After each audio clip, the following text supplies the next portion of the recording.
મિત્રો, નવરાત્રી ચાલી રહી છે ને આજે પવિત્ર આઠમનો દિવસ છે અને આઠમના દિવસની અનેરો જ મહિમા હોય છે। ત્યારે આજે આણંદના ગણેશ ઓવરબ્રિજ પરથી પાવાગઢના દર્શન થતા હોવાની એક વાત વહેતી થઈ અને અહીંયા જે છે મોટી સંખ્યામાં લોકોની જનમેદની માતાજીના દર્શન કરવા માટે ઉમટી છે। તો આવો જાણીએ શું કહી રહ્યા છે દર્શનાર્થીઓ અને આજે આઠમના દિવસે તેમને આ લાવો મળ્યો છે તેના વિશે તેમનું શું માનવું છે। હા, સાચી વાત છે। આ એક અદભુત નજારો છે।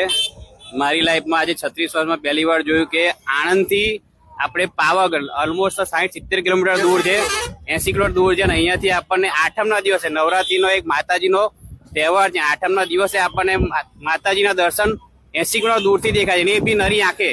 જો તમારી પાસે સારો મોબાઈલ હોય તો તમે ઝૂમ કરીને વધારે બી જોઈ શકો છો, સેમસંગ S7 બરોબર। એક અદભુત નજારો છે, લોકોએ લાવો લેવો જોઈએ, બહુ સારું છે માતાજીના, એમાં બી આઠમ જોઈએ। કોઈ દિવસ આ પહેલી વખત આજે 64 વર્ષ થયા, એમાં માતાજીના આઠમના દિવસના આજે જે દર્શન થાય છે દુર્લભ કહેવાય। આજ સુધી